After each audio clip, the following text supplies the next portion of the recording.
Technology, science, space, environment, people. places. It's all totally awesome.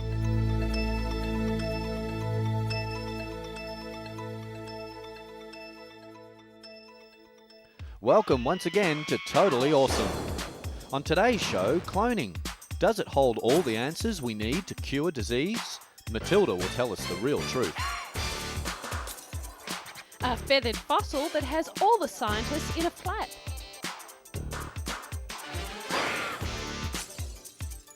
A heat wave in India that has the occupants of this zoo seeking a hose down.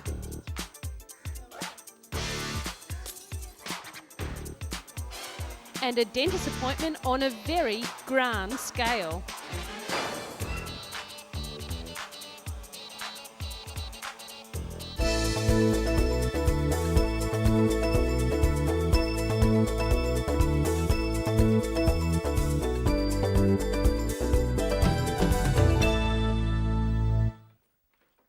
Meet Matilda.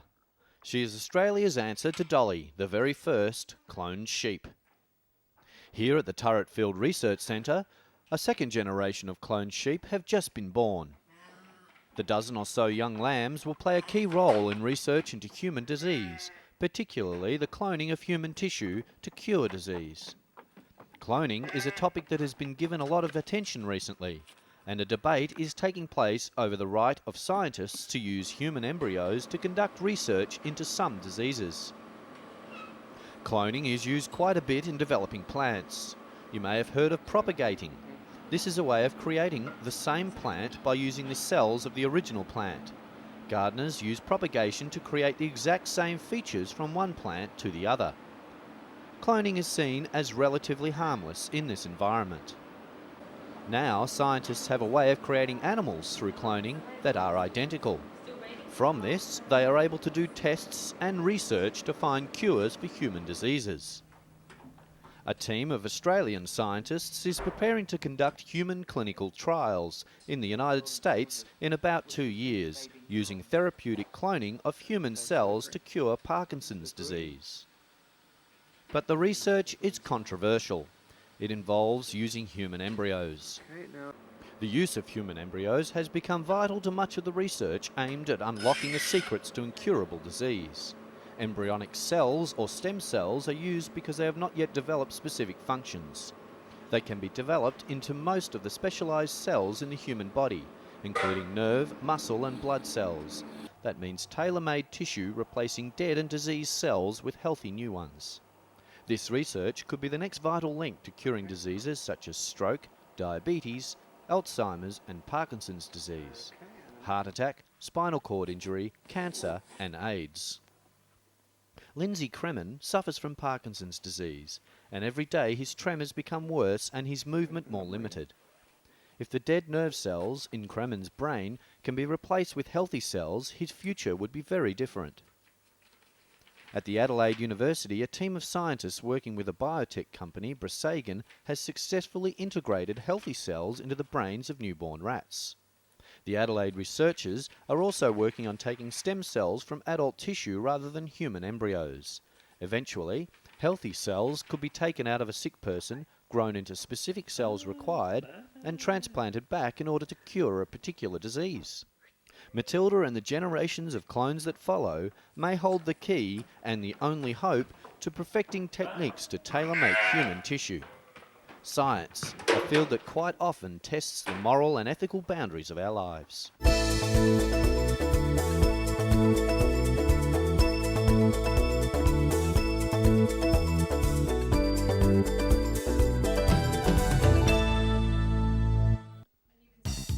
Reflective material looks like a fashion statement from the 80s.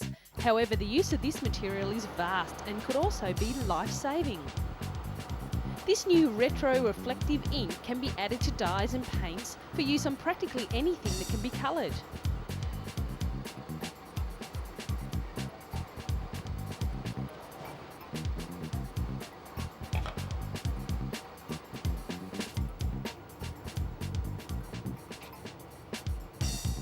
Unlike reflective strips, Reflect can cover an entire object or piece of clothing. This makes the ink incredibly versatile, And unlike reflective strips, when Reflect is added to the material, it is soft and easily worn.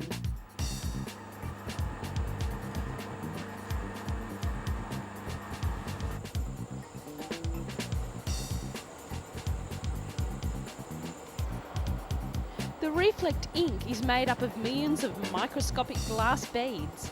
Every bead is coated with aluminium, sort of like having its own satellite dish. The final product is a powder, and when it's illuminated, it reflects light back to the source. Manufacturers have been using Reflect on products to enhance safety. Items such as your bicycle jacket, jogging suits, and even baby pram covers could be illuminated to reduce the risk of twilight accidents. When you're lit up like this warm bundle, there's no chance you won't be seen.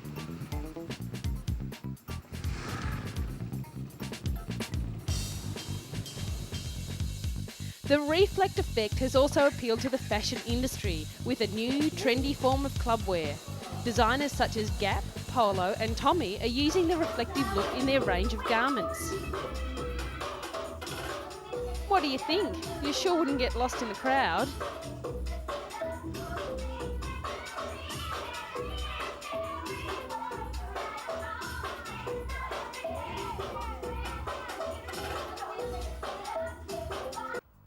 Reflect have offices around the world and producers are eager to use the product. In Taiwan, the Great Bell Printing and Dyeing Company is working on a range of reflective materials for sportswear giants Adidas and Puma.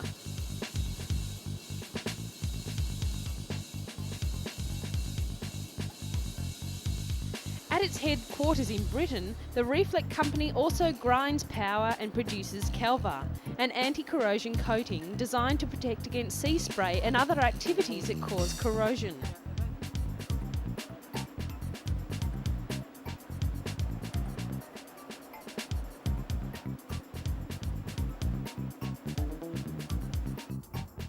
They plan to combine the two products to protect and illuminate tunnels, bridges, motorways, balustrades, even bicycles and cars. At this rate, it will never be too dark to go outside and play.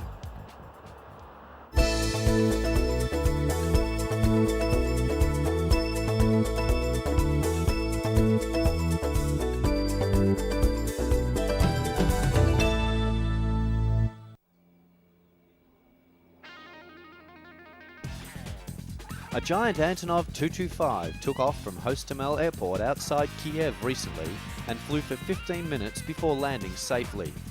The heavily reworked plane was originally designed to carry the former Soviet Union's Buran space shuttle.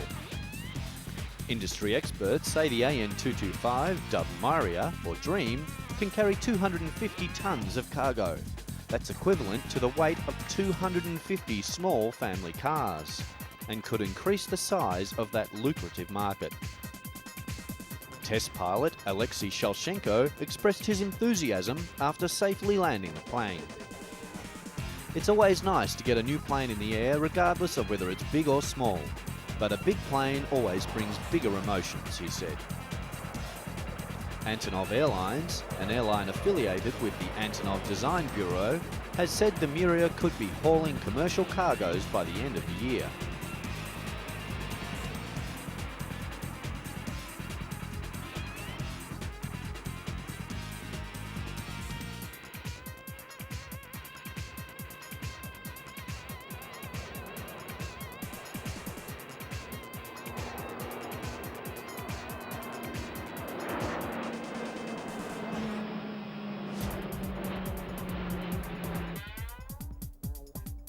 Antonov is also the designer of the AN-124-100, the largest plane currently in commercial use. It is a 120-ton capacity freighter known as the Ruslan. The AN-124 is aimed at a niche market for super heavy and oversized air cargo, which is worth more than $200 million a year and is dominated by Russian and Ukrainian carriers. Russia's Volga-Depner Airlines, which controls the lion's share of the super heavy air cargo market, has also said it is interested in cooperating with Antonov to bring the AN-225 into commercial use. The plane, expected to make an appearance in June at the world's largest aviation industry air show at La Baguette in France, was launched in 1988 as part of the former Soviet Union's space program. Just 2 such planes were built, and only one actually flew. The Turbo AN225's wingspan is 88.4 metres, and the plane can carry its maximum cargo for up to 4,500 kilometres at a cruising speed of 800 to 850 kilometres per hour. With a lower payload of 150 tonnes, the range extends to 7,000 kilometres. Cargo can be carried both inside and outside the aeroplane. The attraction was huge and visitors came from far and wide to see this mighty beast take to the air. Keep your head up, it might just be flying your way soon.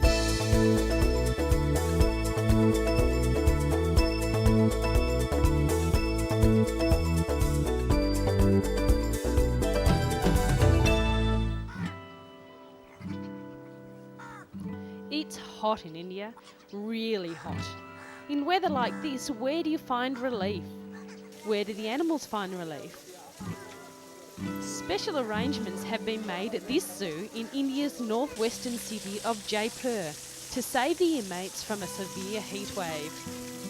Temperatures have soared 5 to 8 degrees above normal in the entire state, with a really hot month yet to come. About 150 peacocks have died in Jaipur city alone over the last few days due to the intense heat.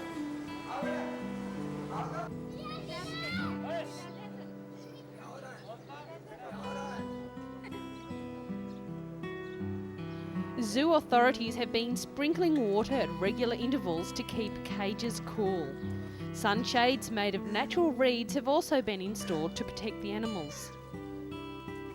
The Jaipur Zoo houses tigers, lions, bears and primates, and is also home to water birds and 1 leopard.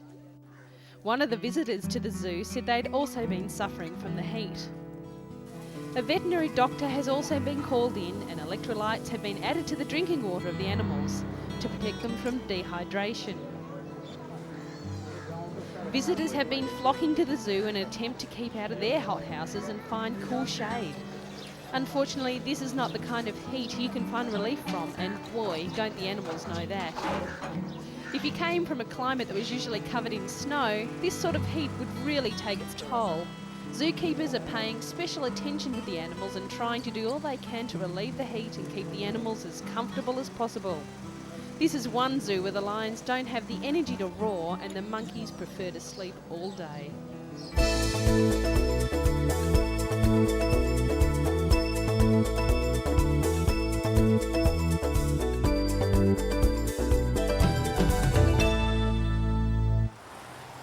Scientists in the United States, working together with colleagues in China, have been studying the first dinosaur fossil to be found with a fully intact body. Scientists have identified it as being a dromaeosaur, a dinosaur thought to be the most closely related to birds. The dromaeosaur was a quick-moving dinosaur associated with the velociraptor and to the Tyrannosaurus rex. It belongs to a group of dinosaurs called theropods, who are 2-legged predators with sharp teeth. The bird-like dinosaur was unearthed by farmers in a fossil bed in China recently. Dr. Mark Norrell, chairman of paleontology at the American Museum of Natural History, said the fossil was the first non-avian dinosaur with full body covering to be found. He said, "For the first time we have a non-avian dinosaur and we know what its complete body covering looked like. It was a body covering that was really fluffy, and it looked like a dust mop with big sprays of feathers coming off the entire thing." Norrell said the dinosaur probably had very bird-like behaviour. He described it as being highly agile, highly active, probably highly intelligent. The dromaeosaur find is the highlight of Norrell's career.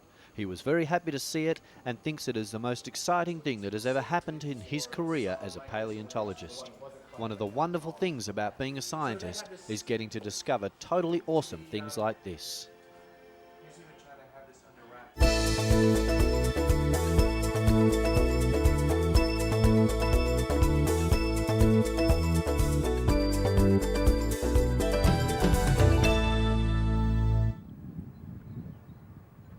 Here in Colombia, hidden well under the ground, is an unbelievable sight.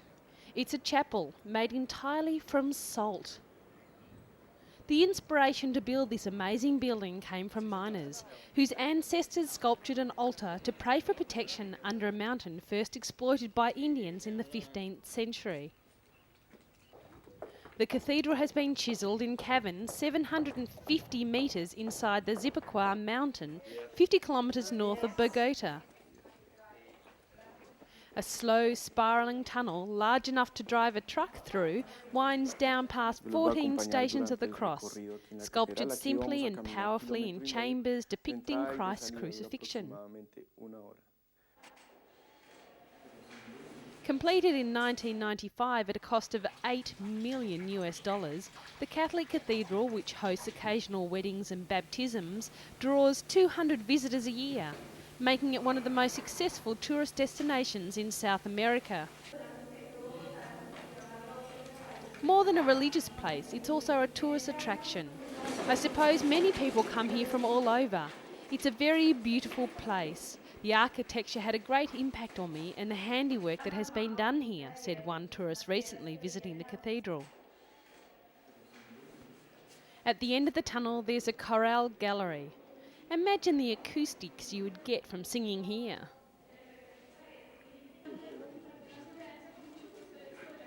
The salt inside the Zipaquirá mountain is white when moist with trickling water, but mostly it's grey-black and feels like typical stone. It can be fashioned into vast rooms, sculptures or strong, sturdy pews. Directed by local architect Jose Maria Gonzalez, more than 100 sculptors and miners laboured for 4 years inside the salt mine, blasting chambers, chiselling rock and smoothing the crystallised salt into a majestic and peaceful place of worship.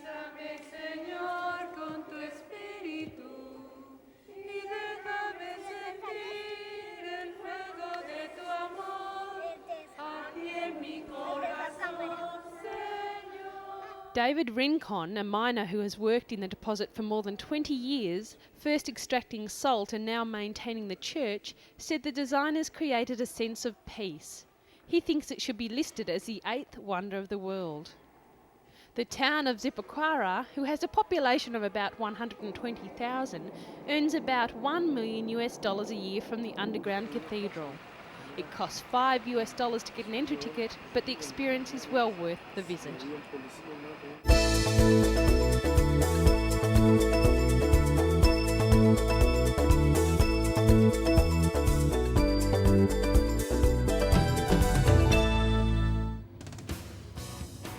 Here at the Moscow Zoo, these giant walruses are about to meet their very first dentist. Even carefree wallowing walruses have to go to the dentist. And the walruses at the Moscow Zoo have a special reason for the dentist's visit. With not a care in the world, the deep-sea divers entertain the crowd, while the team from England embarked on a medical masterpiece. The walrus's family name comes from the ancient Greek word meaning one who walks with his teeth. Very appropriate really, when these guys need a special dental visit to keep them in tip-top condition. The walrus's tusk is like a modified canine tooth that grow from the upper jaw throughout the walrus's life. 1/5 of its length is hidden in the jaw.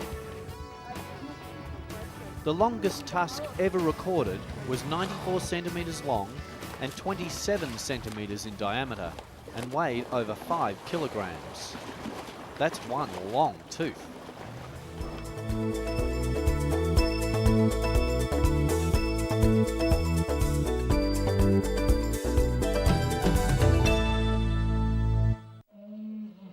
In its natural habitat of the Arctic seas, the walrus uses its tusk to get a grip on the ice when climbing out.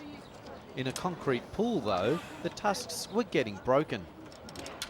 The keepers fear that the walrus's tusks could become seriously infected and may even threaten their lives. The team of British dentists have volunteered their expertise to surgically remove the walrus tusks, A painful operation, but one that could save their lives. It was time for the big operation. It looks as if they're clambering to get in the door. They're either in a great deal of pain or they just don't know what they're in for.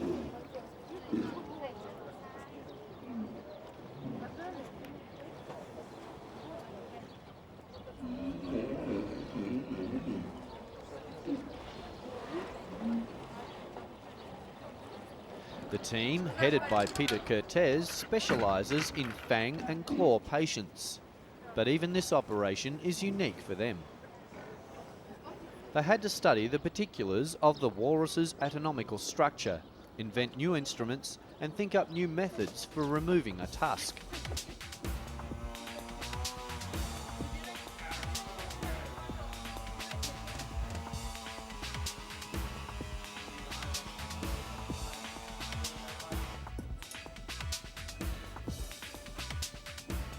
They also had to work out a way to safely inject anaesthesia into their patients, who could weigh up to 1.5 tonnes, which is more than a small family car. The dental team was unable to keep their first walrus stable under the anaesthetic and decided to treat him at another time. The second walrus, however, was able to take the anaesthetic safely, and the team proceeded with the operation. Zoo spokesperson Tatiana Arsenova said the operation would be difficult at all times of the surgery and that every moment is a risk. Arsenova, however, described the operation as perfect, and she said she was confident that all of her blubbery patients would pull through safely. 10 walruses will go under the dentist's knife during the operations, which are expected to last a week. In the end, though, chewing fish will take on a whole new sensation. Science, working with animals to create a better, painless lifestyle.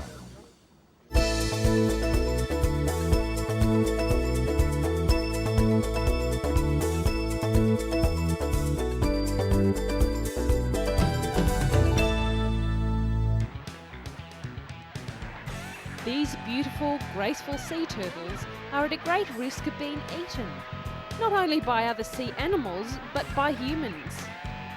So an international coalition of sea turtle conservationists, known as Group 100, has been set up.